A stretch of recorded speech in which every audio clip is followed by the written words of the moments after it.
On appela ce match la remontada. Neymar fut le premier renseigné. En effet, l'homme qui avait pacté lui avait murmuré la nouvelle, ce qui fit du Brésilien son complice. Pourquoi choisir Neymar? Peut-être pour sa jeunesse et donc son insouciance, plus influençable. Ou peut-être était-il une pièce maîtresse de son mystérieux projet. Ce qui était certain, c'est que cet homme avait peur de Léo, de ce qu'il pourrait se produire s'il apprenait l'existence de la malédiction. Car lors d'un moment insolite, l'homme avait chuchoté ces 3 phrases à Neymar. Le Barça a été maudit et le PSG a été le club. Entre le 14 février et le 8 mars 2017 aura lieu le seuil de la transmission, et donc la définitive bénédiction du PSG. Mais n'en parle surtout jamais à Léo. Le jeune Catalan garda cette information pour lui, sans réellement lui accorder une quelconque crédibilité, jusqu'au 14 février.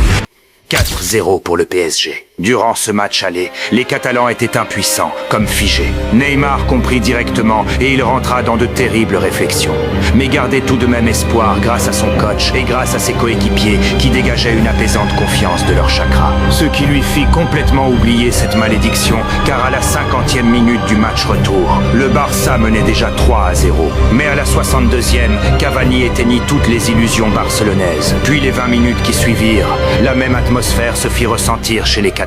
Impuissance, pétrifié sans savoir pourquoi. L'effet de la malédiction. Alors Neymar se rappela de ces mots, et ses émotions négatives surgirent violemment dans son esprit. Déception, tristesse, mais surtout de la colère, une rage qui tout à coup provoqua un terrifiant déploiement de chakra. À ce moment-là, Neymar réveilla son Ginga éternel, l'ultime forme du Sambaringan, qui s'éveille suite à l'explosion des multiples sentiments du ninja. Les 11 Parisiens furent soudainement paralysés. Ils ressentaient de la peur, mais aussi de la contemplation à la vue de ces pupilles.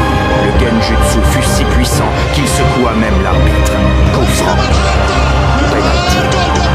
Et à la toute dernière minute, après un prodigieux centre du monstre catalan, quand la défense parisienne pensait avoir enfin tenu, le guénin Sergio Roberto leur murmura un mot dans leur dos.